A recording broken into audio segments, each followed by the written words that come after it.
గత ప్రభుత్వంలో అయితే బీఆర్ఎస్ గవర్నమెంట్ ఏదైతే ఉందో ఆ ప్రభుత్వం అయితే 15,000 ఉద్యోగాల్లో అయితే టీఎస్బీఎల్ఆర్బీ బోర్డు నుంచి అయితే విడుదల చేశారు. అది రాసిన తర్వాత ఇప్పుడు 1.5 year తర్వాత వాళ్ళకి రిజల్ట్స్ వచ్చి మొత్తం వచ్చేసిన తర్వాత మొన్న అపాయింట్మెంట్ ఆర్డర్స్ అయితే ఇచ్చారు. ఆ అపాయింట్మెంట్ ఆర్డర్స్లలో కూడా 2,000 హోల్డ్లో పెట్టారు. అసలు ఎందుకు హోల్డ్లో పెట్టారు ఏంటిది అనేది ఇక్కడ కొంతమంది అభ్యర్థులు అయితే వచ్చారు, వాళ్ళని అడుగుదాం. సో చెప్పండి అన్న, అసలు లిస్ట్లో మెరిట్ లిస్ట్లో మీ పేర్లు ఉన్నాయా?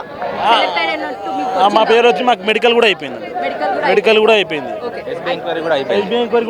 అంతా అయిపోయింది మేడం, అంతా అయిపోయింది. మొన్న రీసెంట్ గా ఫిబ్రవరి 14వ తారీఖు మనకు అపాయింట్మెంట్ ఆర్డర్స్ ఇవ్వడంలో మా లిస్ట్ లో మా పేర్లు లేవు. అయితే మీరు అడిగారా ఎందుకు లేవు మా పేర్లు అని చెప్పి? మీరే కారణాలు చెప్తలేరు ఇంకా ఎవరు. మేము డీజీపీ ఆఫీస్కి వెళ్ళినాం నిన్న, అయితే ఇంకో లిస్ట్ వస్తుందని చెప్తారు. ఆ ఇంకో లిస్ట్ మీద మాకు క్లారిటీ లేదు. మాకు ఆ లిస్ట్ అఫీషియల్గా రిలీజ్ చేస్తారనే ప్రెస్ నోట్ లేదు, ఎలాంటి ఇన్ఫర్మేషన్ లేదు. అండ్ మాలో మేమే ఆస్పిరెంట్సే వస్తుందనే హోప్తో ఉన్నాం తప్ప ఏ బోర్డు కానీ గవర్నమెంట్ కానీ మాకు సెకండ్ లిస్ట్ వస్తుంది అని చెప్పలేదు ఇప్పటివరకు. అసలు ఆ లిస్ట్ ఉందా లేదా కూడా తెలియదు. డైరెక్ట్లీ 2,000 మెంబర్స్ని రిజెక్ట్ చేశారా లేకపోతే హోల్డ్లో పెట్టారనే ఇన్ఫర్మేషన్ కూడా ఇవ్వట్లా. 3 times కన్సల్ట్ అయినాం. డైరెక్ట్ అందరం 3-4 times అక్కడికి వెళ్ళాం. 12th రోజు వాళ్ళు రిలీజ్ చేశారు, 13th వెళ్ళాం, నిన్న 14th వెళ్ళాం, 15th వెళ్ళాం, ఇవాళ మార్నింగ్ కూడా అక్కడ నుంచి వచ్చాం. అదేదో అసెంబ్లీ నడుస్తుందని చెప్పి అక్కడ మమ్మల్ని ఉండనివ్వట్ల, అక్కడ నుంచి పంపించేస్తున్నారు. ఆల్రెడీ 2 times మాది ఎస్బీ ఎంక్వైరీ అయిపోయిందండి, మెడికల్ అయిపోయింది, నా మీద ఎలాంటి కేసులు లేవు. రీమెడికల్ అయితే మళ్ళీ కాల్ చేసి చెప్తారు, ఎస్బీ ఉంటే మళ్ళీ కాల్ చేసి వాళ్ళు ఏదో ఒకటి చెప్తారు. అంతా మొత్తం ప్రాసెస్ మొత్తం ఫైనల్కి వచ్చింది. రేపు 18కి వాళ్ళు ట్రైనింగ్కి వెళ్ళిపోతున్నారు. మాకు ఎలాంటి ఇది అంటే అఫీషియల్గా ఇన్ఫర్మేషన్ అనేది ఏం లేదు. ఎందుకు మా నేమ్ రాలేదనేది తెలియదండి. అయితే అసలు ఏం తెలియకుండా ఏంటిది ఏం జరుగుతుంది అనేది మీకు అంత క్వశ్చన్ మార్క్గా ఉన్నప్పుడు మీరు జనరల్గా ఎంతమంది ఉంటారండి? ఇప్పుడు మీరు టోటల్ 2,000 మెంబర్స్ ఉన్నారా? 2,000 చిల్లర ఉంటారు, 2,300-400 అబౌవ్ ఉంటారు. 2,300 అబౌవ్ ఉంటారు. సో వాళ్ళందరూ రాలేదండి? ఇప్పుడు అందరూ రావాలంటే వేరే డిస్టిక్లో ఉండరు. ఆల్ ఓవర్ స్టేట్లో వేరే డిస్ట్రిక్ట్ నుంచి ఇక్కడ దాకా రావాలంటే అందరికీ అవైలబుల్ ఉండరు. హైదరాబాద్ లోకల్లో ఉన్న క్యాండిడేట్స్ మాత్రమే ఇప్పుడు వచ్చారు. అంటే వేరే డిస్ట్రిక్ట్స్ వాళ్ళు కూడా వచ్చారు ఇప్పుడు ప్రజెంట్, కానీ అందరు రావడానికి వీలు లేదు కాబట్టి రాలేదు మేడం. ఇప్పుడు దాదాపు ఇక్కడ 100 మందికి పైగా మేము వచ్చాము. వచ్చి లోపల మేడం కలెక్టర్ మేడంకి హైదరాబాద్, నల్గొండ, భువనగిరి, మహబూబ్నగర్ ఆల్మోస్ట్ అన్ని డిస్టిక్లు కవర్ అయ్యారు. కలెక్టర్ మేడంకి ఇందాక మేము మా వినతి పత్రం అందజేయడం జరిగింది. ఆ మేడం 2 hours మాకు ఎలాంటి ఇన్ఫర్మేషన్ ఉన్నా చెప్తా అని చెప్పారు. బట్ ఇంకా చెప్తారో లేదో మాకు తెలియదు.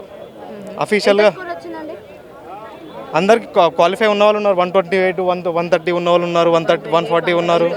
అందరికీ మేము అందరం లిస్ట్లో ఉన్నాం మేడం. అలాట్మెంట్ ఆర్డర్లో మాత్రమే పేరు రాలే. Already we are selected candidates here. అందరు సెలెక్ట్ అయ్యి ఉన్న వాళ్ళే ఉన్నారు ఇక్కడ. అక్టోబర్ 4th మాకు రిజల్ట్ ఇచ్చారు, ఫైనల్ లిస్ట్.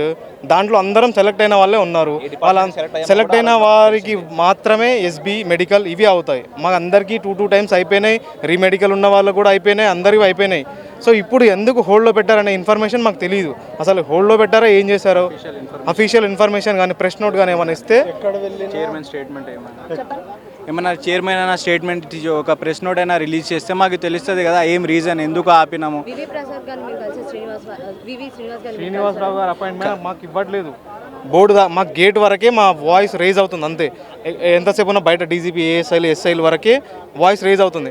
వాళ్ళే మా దగ్గర నుంచి ఇన్ఫర్మేషన్ తీసుకొని వినతి పత్రాలు అవి తీసుకొని మా నంబర్స్, కాంటాక్ట్ డీటెయిల్స్ అవి తీసుకొని మేము ప్రొవైడ్ చేస్తాం లోపల అని చెప్పేసి మాకు గేట్ నుంచి బయటికే పంపించేస్తున్నారు. లోపలికి మాకు అసలు అలో చేయట్లా. ఏమన్నా 2 days ఆగండి అని చెప్తున్నారు. కానీ ఎలాంటి ఇన్ఫర్మేషన్ ఇప్పటివరకు ఇవ్వలేదు. రేపు 18కి వాళ్ళందరూ మాతో పాటు ఉన్న ఆస్పిరెంట్స్ ట్రైనింగ్కి వెళ్ళిపోతున్నారు, సెలెక్టెడ్ క్యాండిడేట్స్. మేము కూడా సెలెక్టెడ్ క్యాండిడేట్సే. మాకు మాత్రం ఇప్పటివరకు ఏ ఇన్ఫర్మేషన్ ఇవ్వలేదు. మాకు అలాట్మెంట్ ఆర్డర్ రాలేదు కాబట్టే మేము ఇప్పటివరకు బయట వెయిట్ చేస్తున్నాము. 12వ తారీఖున ఒక లిస్ట్ రిలీజ్ అయిందండి. ఆ రోజు మా పేర్లు లేవు దాంట్లో. ఎవరైతే పేర్లు ఉన్నాయో వాళ్ళకి మాత్రమే ఆ రోజు కాల్ చేసి ఎల్బీ స్టేషన్కి రమ్మన్నారు. మాకు ఎలాంటి కాల్స్ రాలేదు, ఎలాంటి అఫీషియల్గా మాకు ఏం అవుద్దని కూడా ఏం తెలియదు ఇప్పటిదాకా. కాబట్టి ఏం చేయాలో అర్థం కాక ఇలా కంప్లైంట్ ఇవ్వడానికి వచ్చాము. అయితే లిస్ట్లో మాత్రం ఏంటిది అని అంటే మీ పేర్లు ఉన్నాయి, మెరిట్ లిస్ట్లలో మీ పేర్లు ఉన్నాయి సెలెక్టెడ్ క్యాండిడేట్స్గా. కానీ మొన్న ఏదైతే రిలీజ్ అయిందో మళ్ళీ ఎవరెవరు రావాలి ఎల్బీ స్టేడియం ఆర్డర్ కాపీస్లలో మాత్రం మీ పేర్లు లేవు.